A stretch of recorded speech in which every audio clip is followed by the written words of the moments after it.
Greetings, fellow gorehounds, and welcome back to a Blood Splattered vlog. I'm the Horror Guru. And I'm Count Jackula. And today we're going to talk about the Orphan prequel, Orphan First Kill. Now, for those of you who don't know, Orphan was a movie in 2009 about a family that adopted a young girl, only to find out she's a psychotic dwarf that is pretending to be a girl. Yeah. Or a little girl. Is a girl, but is pretending to be a little girl. And this movie is the prequel all about how she ended up where she's at the beginning of Orphan. This is a movie that has been 10 years in the making, the trials and tribulations of which I'm not going to get into this video because there's a lot. Seriously, look it up. Like, the reasons why this movie did not get made initially is kind of crazy. It involves a copycat killer, let me put it that way. Yeah. Or at least a copycat, not necessarily killer, but a copycat scenario. But anyway, the point is they finally got this movie made, and it came out this year to very little fanfare, though a lot of praise. Yeah. So we decided to go check it out because I am a pretty big fan of the original Orphan. Jack less so. Me less so, yeah. Less so. Yeah.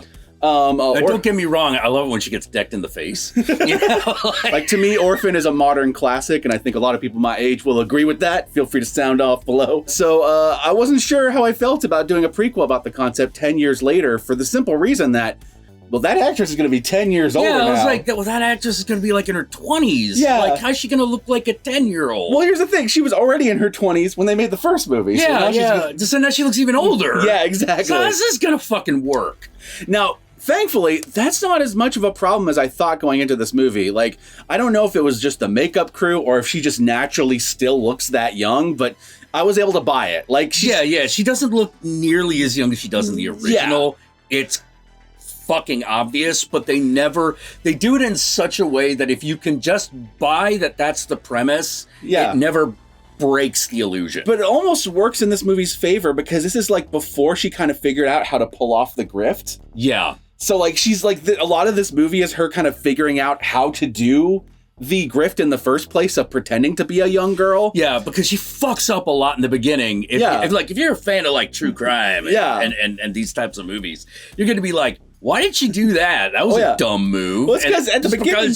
It's the first time she's done this. Like, this is basically every failure she makes in this is something that she does right in the first movie. Yeah. And it's her learning process of that. Now, there's way more to the movie than just her learning how to be a killer, but a lot of that is major spoilers. First of all, this is a movie that has major spoilers. Yeah. So I'm sitting there going, okay, so you watch it without me. And it was like, dude, there's a fucking twist in this, in the third act. And I'm like... It's halfway through. Yeah. It's like halfway through is a major plot twist. Yeah. I'm like, major plot twist Orphan? to the Orphan prequel? How are you going to do that? What the fuck? We already know she's like an old, an older girl. What more twist can you have? Hang on. Yeah. Completely hang on, because, all right, let me put it this way. Up until the halfway point of the movie, I thought it was a pretty good prequel. Not necessarily better than the original movie, but a pretty good prequel in its own right. But it's kind of going through the motions of seeing her do the same thing, but shittier this time. Mm-hmm. About halfway through, the movie makes a huge twist and a huge shift in a completely different direction. And from that point on, it becomes a movie that I would argue is better than the original movie. I would definitely agree that it's better than the original. This is the rare case where they made a prequel that had not only surprises, it actually surpassed its original film. So needless to say, I loved Orphan First Kill. Even though I have one major criticism of this movie. The fact that it's technically not her first kill. Yeah. She's already killed somebody by the time the movie starts. It's complete bullshit. The movie opens up with her in an insane asylum because she already killed someone. So the title is a lie, you jerks. They could have just called this Orphan the Beginning. Yeah. And that would have been a more appropriate Orphan title. Origins, anything of Orphan that. Origins. Anything of that nature. Yeah, like, it would have been a generic title, but it's not like First Kill's any better. No, it really isn't. And especially because here's the thing, you don't find out that it's like not her first kill like an hour in. They start the movie that way. It like straight up opens with someone explaining who she is in an asylum. For those of you who didn't watch the original movie, there's a little explainy thing, kind of like the end of Psycho, where there's like a person explaining her psychosis. It is like the end of Psycho. But at the beginning of the movie. At the beginning of the movie, yeah. Well, turns out that, you know. And then later on at the end of the movie, they do the ending of Psycho again, but at the end of the movie, yes. They do the ending of Psycho twice, once at the beginning, once at the end. But anyway, the point is... I can't believe they pulled that off. Oh yeah, they did. But the thing is, the doctor literally explains that she had already killed someone, and that's why she was where she is, and that's why she's the most dangerous patient in the hospital. So...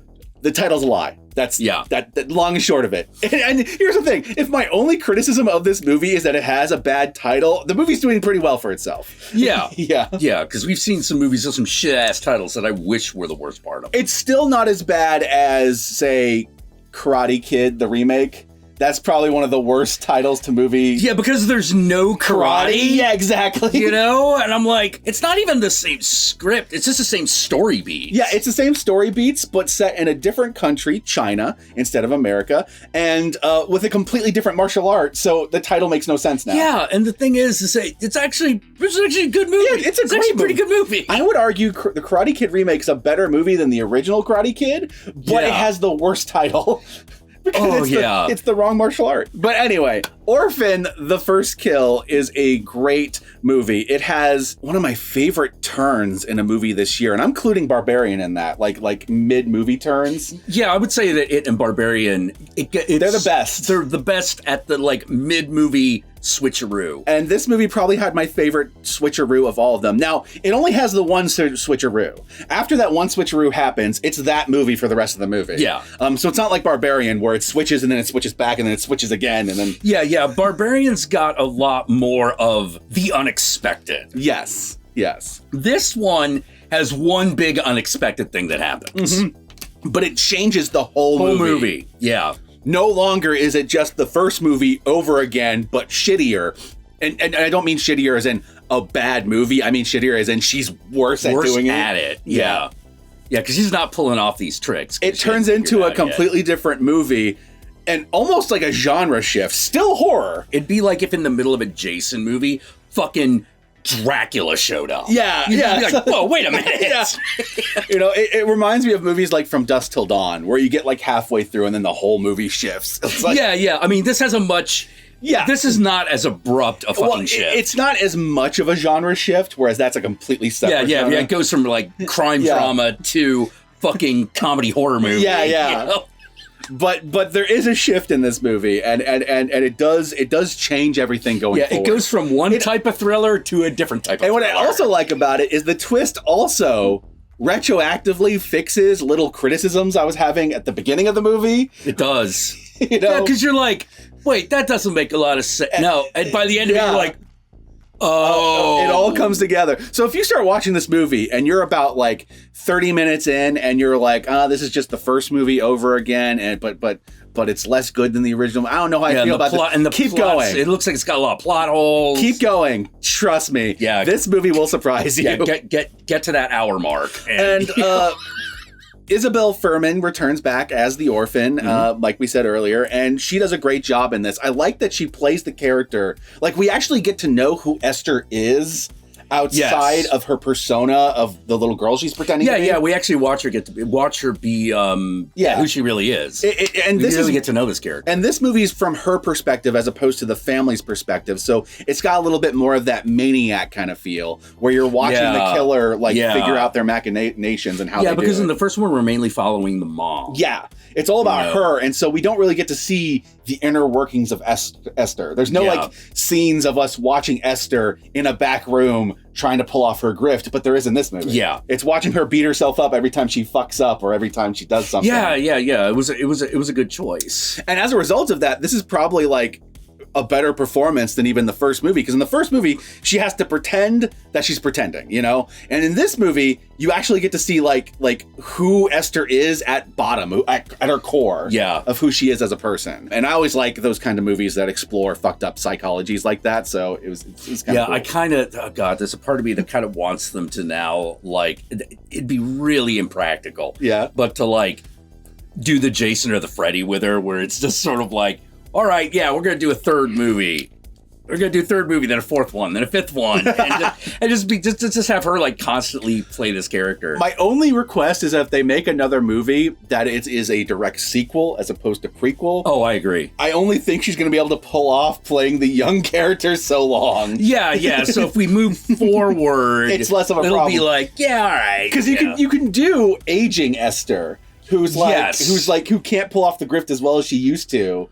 And has to figure out a new way to deal with what she's doing with. Yeah. I mean, actually, I gotta be honest. Like when I thought of something like Orphan, I was just sort of like, you want to make this a reoccurring slasher killer? Do the pedophile killer thing. Oh, where she actually like does it and the person's a pedophile? Yeah. I mean, I think we could stand to see Esther beats Hard Candy. I would watch that movie, especially if we're going to transition to like this movie. She's the protagonist. I think doing something like that would be great, because then you could do the thing where it's like, okay, how do you follow a protagonist that you're supposed to like but is an awful person? Well, you make an antagonist who's a worse person. Yeah.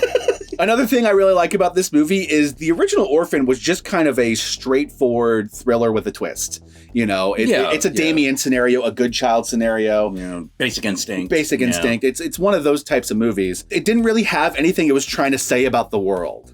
This movie actually has a point. Like, this movie, I don't know how else to say it, but the true villain of this movie is capitalism. I don't know how else to put it. And I can't go any further than that without it being major spoilers. This movie is probably even more of a slasher movie than the first movie, because you're actually following her killing random people and there's a higher body count. Yeah, it's a much higher body count. Yeah. You know, because in the first one, it's sort of like, oh, some things start to go wrong. It's a little creepy. Oh, somebody dies. But it's not a Halloween or a Friday the 13th. It's way more a Maniac, that kind of slasher movie, where you're following the killer as they're doing the stalking and killing. So yeah. Orphan First Kill gets 2 thumbs up from me. It's not going to be on my top 10 list or anything of the year, but it was a great movie and I highly recommend it. Yeah. Especially if you're a fan of the first Orphan. But even if you're not a fan of the first Orphan, check this movie out. This one might be more your speed. Yeah, I thought the first Orphan was stupid. Yeah, there you go. Yeah, and I really like this one. Yeah, there you go. There's your proof. A hater of the original Orphan dug this one, so that tells you this one's really good. And with that said, my fellow Gorehounds, let us move on to the spoilers.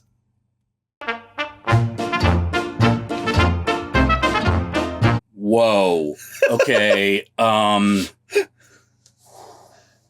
Okay, so I bet you're wondering what the major spoiler in this movie is. Okay, so you already know that she is pretending to be this rich person's long-lost child that is most likely dead. And you're wondering, okay, so that's kind of like a slightly different version of what she did in the first one, where she was adopted and pretended to be this orphan kid.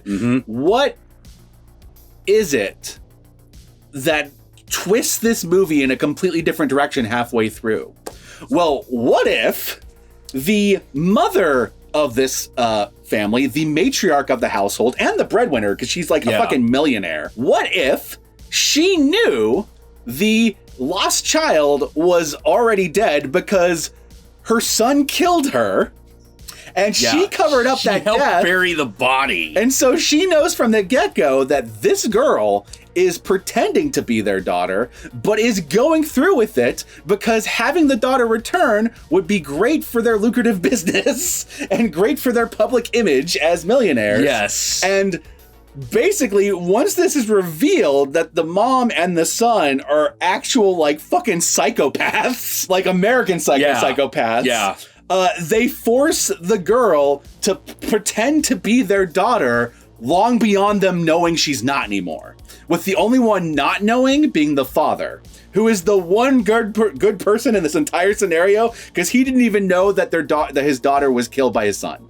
Like, he didn't know any of this. No idea. So you think it's going to be the scenario of the first movie again. Yeah. But this time she's like, pretending to be the long lost child.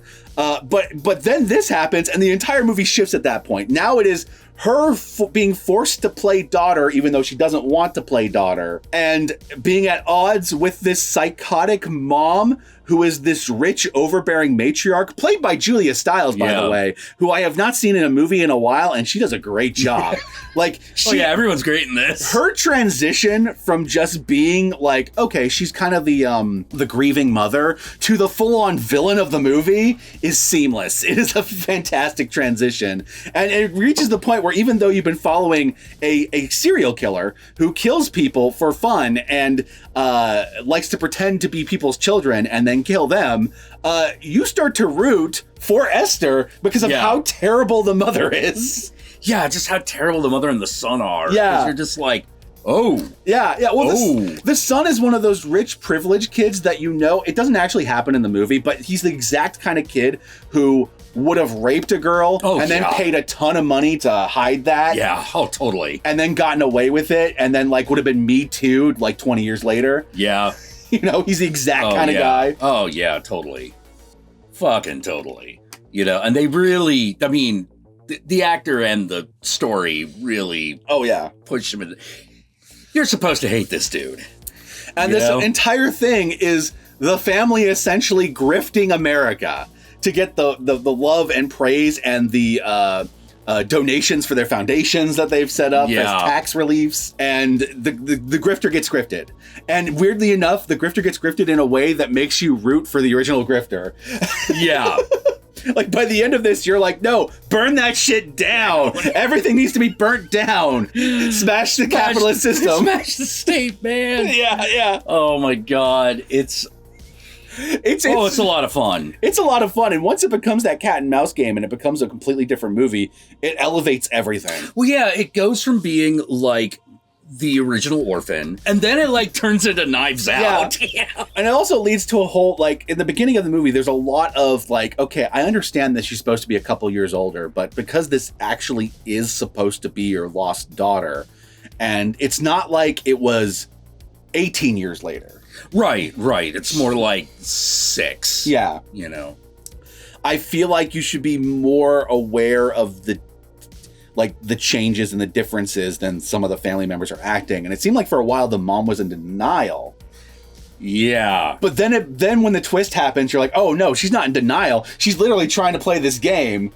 Yeah. And was waiting for the moment where the daughter was going to try to grift them or whatever. Yeah, do whatever she was going to do. And then she was going to pull her to pull her hat trick and be like, no, I already know you're grifting her, but we're grifting you and we're using you to do this. Yep. Oh God, I actually love how you watch the mom fall from the roof and die, her head just splits open. Oh yeah, that's the other thing. Oh man, such a great shot. Yeah. They apparently hid the daughter's body in a well on the property, by the way. Oh yeah. This is how much the mom don't give a fuck about the fact that her son killed her daughter.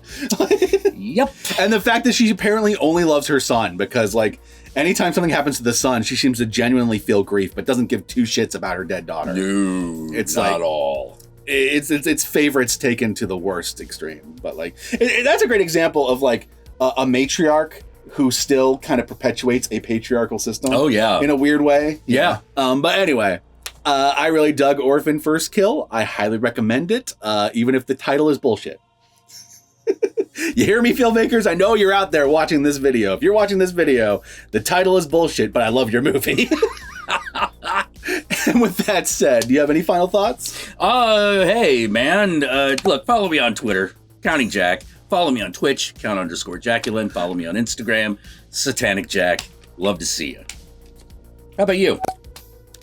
Y'all know me. I'm the Horror Guru. You can find me at the Horror Guru on Twitter, on Twitch, on Instagram, and Facebook. Just look up the Horror Guru or Blood Splattered Cinema, and I'll be there. Be sure to like, comment, and subscribe, and don't forget to ring that notification bell so you're notified of my videos immediately upon their upload.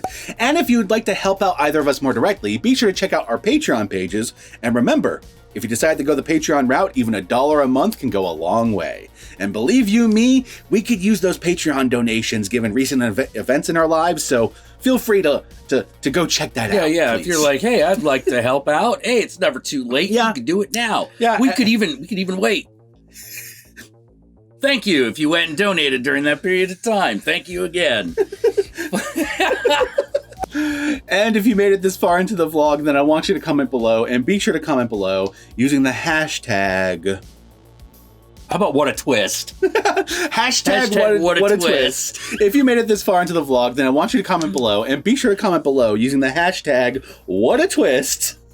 That way I know, that way Jack knows, that way the whole world knows you watched this vlog all the way through.